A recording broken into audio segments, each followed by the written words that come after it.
Hi friends, Jeff Allen off the gridiron. Welcome back. And today I'm in my shop with all my toys and tools, all my collection of knives and various outdoor paraphernalia. And today my inspiration for my video has come from the TV show Alone on History Channel, where contestants were trying to kind of find the fish. And other than making a gill net, one of the key things was players improvising with hooks, wire, and line that they're provided, and creating various lures.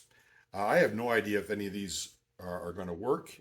The practice of making them with limited materials was a challenge that I wanted to try, and so that's what today's video is about. All about making DIY bushcraft lures. Stick around.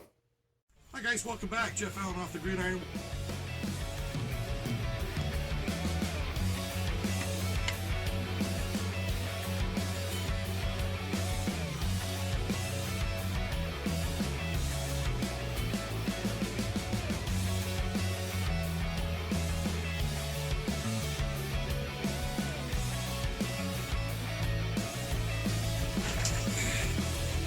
We'll see you in the woods.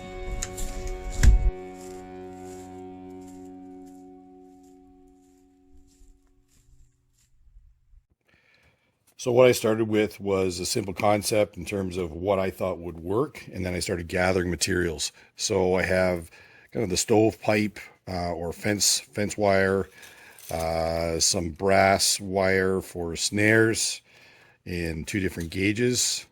This one happens to be 22. This one is much finer. And some galvanized steel wire, as well as a heavier gauged, more of a 20 gauge, also galvanized steel wire. So what I wanted to do was explore why the different gauges work and what provides me the best option to do some of the intricate making of various swivels and so on. So all these materials were also to kind of reflect the assortment of wire one might have on hand, such as on the show, for example. And from there, I wanted to make sure that I could fabricate various lures using these materials.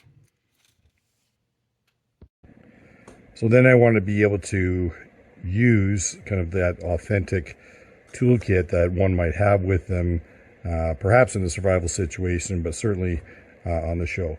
So in this case, I have a Leatherman Surge. Okay, and we're going to show you some the different tools on it. And I've been using a full-size knife. This is the Condor Bush Lore. Love this knife, super sharp. And I also wanted to explore some of the different other knives that I could use. This one I made, included in the sheath, out of a file. This one is kind of a super heavy Puko style, perhaps.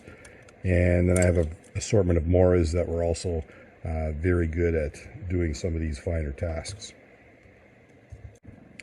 So step one was identifying a material, a wood for example, that could be turned into something.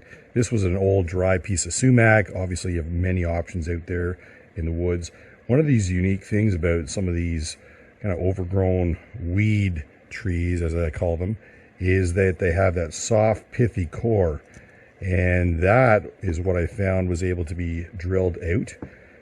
And in some cases I was able to run the wire clear through the center of the piece and not have to worry about mounting it in a different way. So that's one technique, is to get a piece that has a soft core, and between a little bit of work and fabricating a little bit of an awl, you could run the wire the full length of the lure. Obviously the shape might lend itself to a certain kind. This one could be a surface lure, and that's often based on the density and quality of the wood as well. In some cases, I was able to find and make use of the kind of the crotch or the crux of a tree where you have another branch coming out, and whittle that down. And that reminded me of the blade that you might see with Rapella or one of these moving lures underwater. So in this particular instance, even though I was using a similar material, what I chose to do was split the wood, much like you would baton it, and open the inside up to allow the wire to run full length. And you can see on the bottom here what I did. You can see this split, and in fact it went up as high as this knot and didn't split all the way through, but I was able to kind of put my knife in and wedge it open and kind of awl or auger out the inside to put the end of my wire, and then come down here with extra little twist. I don't know if you can see that. I was able to make this protrusion here where I would attach a treble hook. These wire representations are just that. I didn't have any hooks on hand. And then at the end, you can see where the slit is open, and it would run out to another loop where I would attach another hook. Now in this loop, I pulled apart a piece of paracord, your kind of standard 5-braid paracord, and teased these. This wrapping on the outside really teases apart rather easy, and you can obviously pull the core all the way out.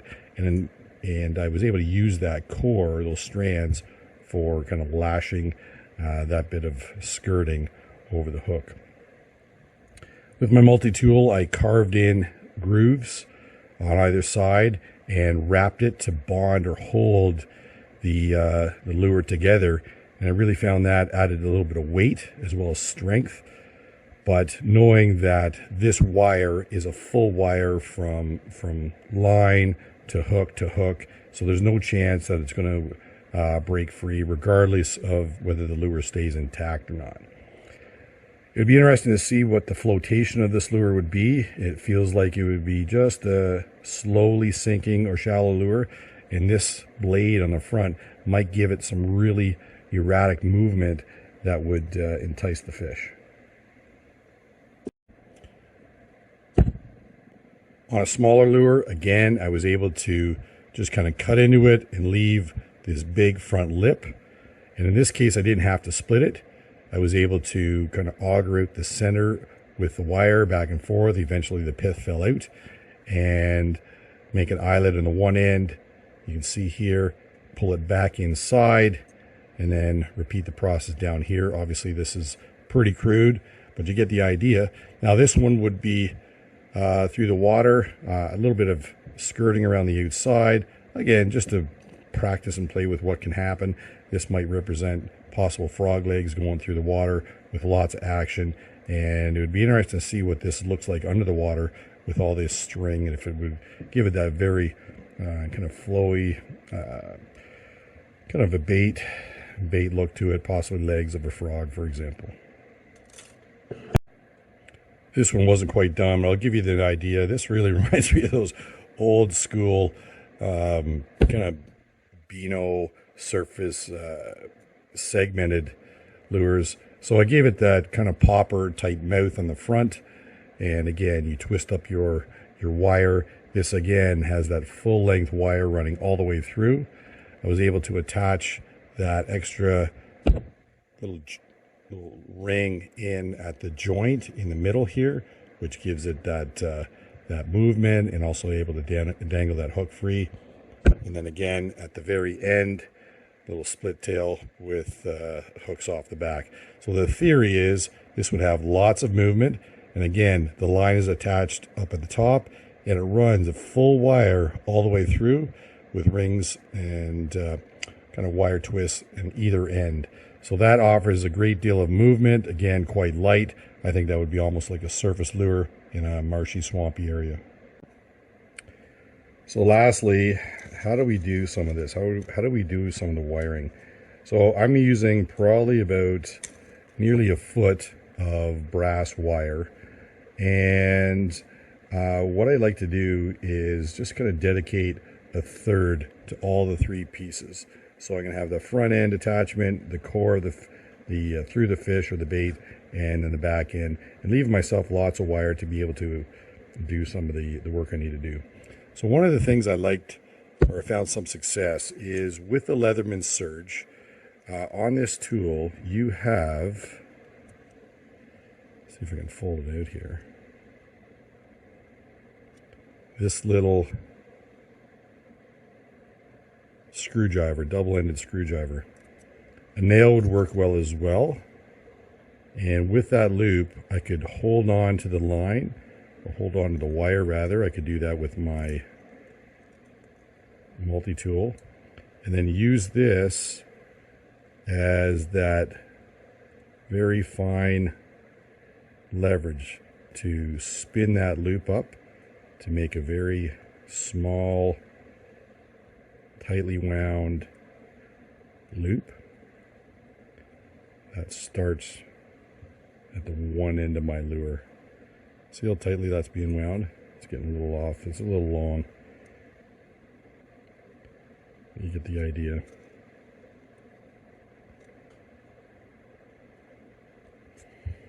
And then I always wait for the excess. If I'm playing around too much, sometimes I end up breaking the wire. Alternatively, you can hold it and turn it by hand, but that's a little hard on the fingers. Also handy about the Surge is it has a saw.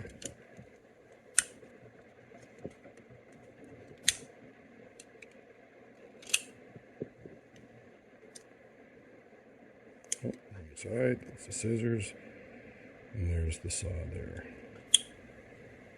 So I'm going to cut off this kind of knuckle here.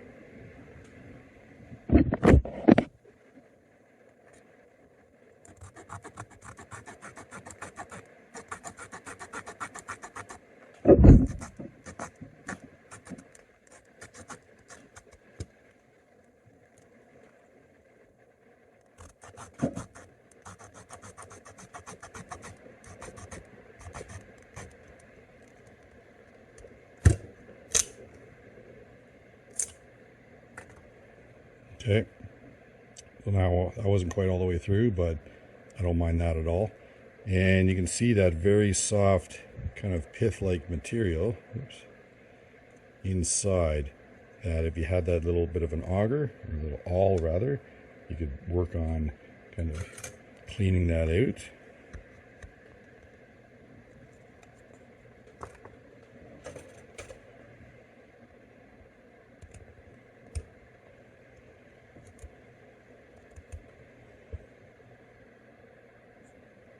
All the way from both ends.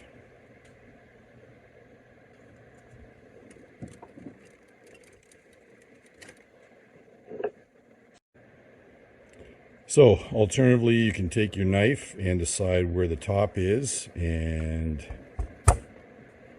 simply baton the wood. You can clean out the inside, that core, that pith core. And certainly it's nice and easy to dig out of there. Very, very soft. Okay, and when that's done with both pieces, you essentially put that back together, layer wire down the inside, okay, all the way through, and then put those two pieces, fitted pieces, back together, and with your saw or your knife kind of just draw that groove around the outside, and then with your wire run it around, and that ends up creating that kind of that finished edge to it. Okay, it really seals that all together. In this case, it was a little different because I didn't split it all the way through this kind of like lip on the lure, and I was only able to come up to here, split it apart enough to reach in, and from the point here, the nose of the lure back, I was able to kind of auger that out with my multi-tool, and then just split it, pull it open, super crude. I mean, I think I did this in probably about 20 minutes, but I basically wanted to share some concepts on where you could go with some of these lures. Okay, you can see off the bottom my eyelet. That's where my now this is a note to remember, because I have no split rings in the field and the treble hooks are solid. You need to thread the treble hook on here before you wind it up. So that's going to be a bit of a finicky thing to do, but that has to happen. And then same on the end. The end is not as bad because underneath all this you have the end of the wire that you could put through and then tie it tight on the end. But through the middle, you really have to be mindful that you have to attach a treble hook as you are creating this line through the entire length of the lure. If you watch any lure building shows on YouTube, it is one big piece, and they usually have little fancy jigs for making all these eyelets and so on and so forth. But this is all one big piece of wire running through the inside from nose to tail, incorporating that treble hook here.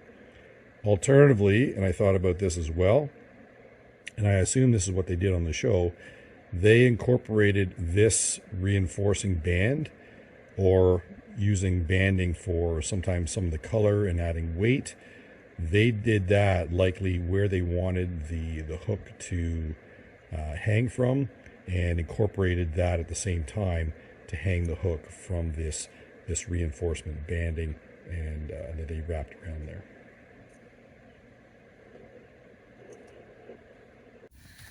Okay, well, I decided to get out of my garage and actually go put these into practice. Join me today as I head to the water and see if these creations even work remotely. Obviously, they're not ideal and made rather quickly and crudely, but certainly out in the woods you don't have all the time and materials available. So let's go.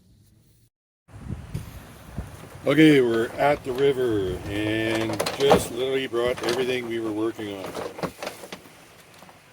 So we've got various hooks, our line, our wire. We just threw everything in the bag. And that's all we got. So first things first, we're going to lure 1, lure 2, lure 3. There's our sorted line, sorted hooks, fishing line. So if you're hand fishing, that would be something we could work with. And this is 12 pound, 300 yards. And this would be this is just a paper backing, so you could hold it and throw it. That'll be another video, possibly make a fishing rod. But here is the lure. So we are going to take off the false hooks. Some big cruise boats going by here in the river. A bit of background noise right beside the highway. So we're going to take off these false hooks here.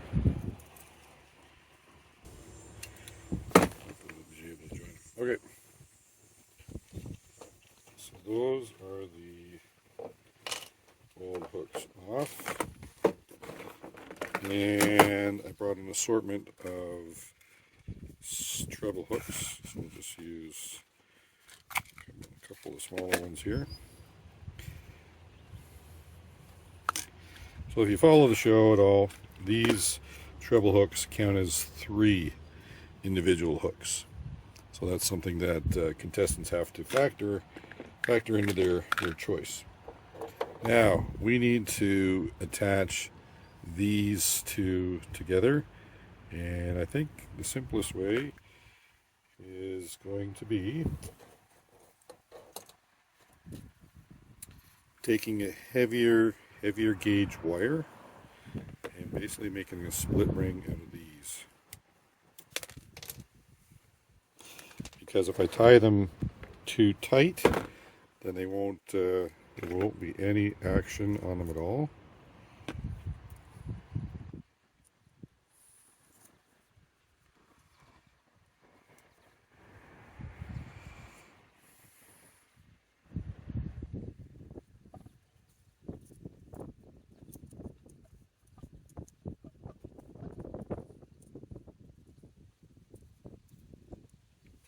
Something like that for now.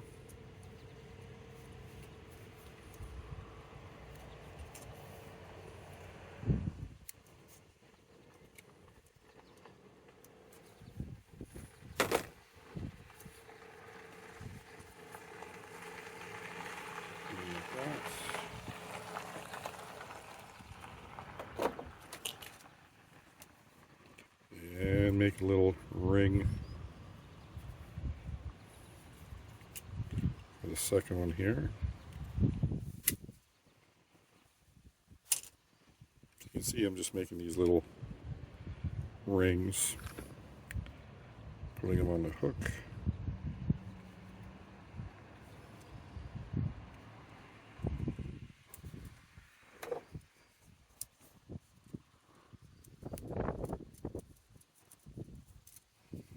And then closing them up. And this is a heavier gauge wire too, so I don't suspect that in the water, with the give of the fishing line, any fish is going to be able to straighten this wire out, but I could be mistaken. Obviously some of those fish were pretty big on the show.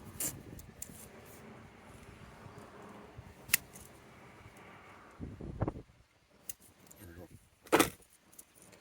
Something like that. And even though the this kind of skirt here blankets and covers over the hooks, you can feel how the fish would be able to grab onto that. That's pretty cool looking. Okay, give it a little toss here.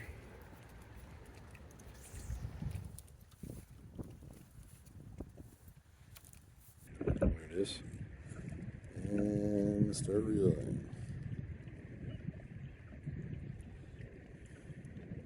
Alright, let's try it again.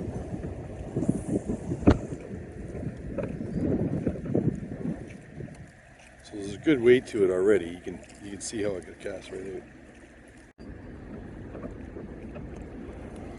So from when I first started to now, it's becoming a little more waterlogged and just beneath the surface a little bit. The blade's not working as well as I thought. It's really giving it that walk the dog kind of motion slightly. But because the blade is buoyant, it wants to really turn on its side. So I can see here. So through the water, it wants to lie on the side a bit, and it kind of just jerks back and forth because with this blade on the front being a little more buoyant, it wants to come up to its side. I might cut this off here in a minute and give it another try. So one of my other favorite tools is that I've been using as kind of an EDC is the Swiss Army Ranger, and we're going to cut this. Gotta be careful of the hooks. That didn't feel good.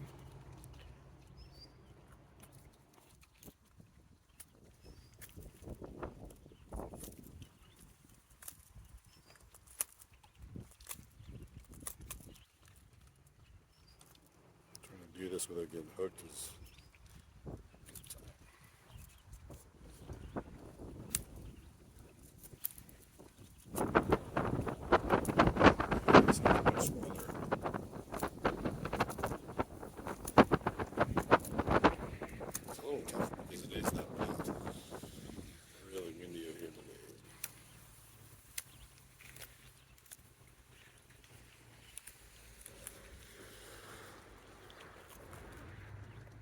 now one of the great advantages to this, it is a lock blade. I'll provide a link up top for where for my little review on this already. But it does have a fold-out saw. The saw is, however, not locking, and I'm going to try to cut that back. I might have to just show off the camera so I can put it down and around a bit.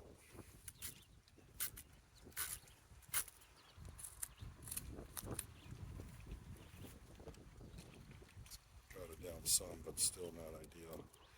I might have a bit of a popping action on it now.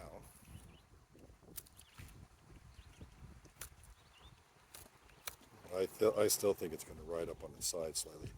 Anyways, we knock that off a little bit and see how it goes.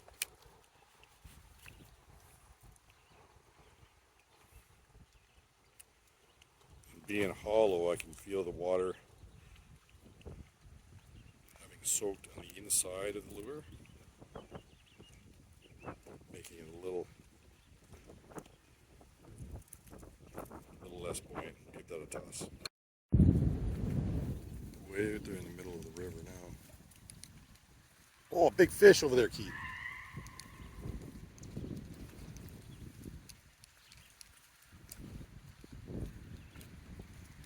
Let's get some good action now. I just saw a big fish jump. I don't know if that was caught on camera.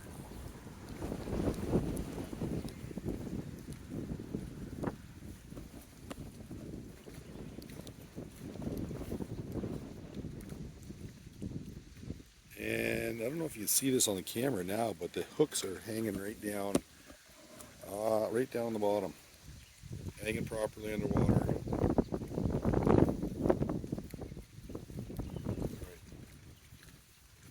Big fish, jumped way out there. We're going to send it, and very windy day too. Okay, that's mid-river.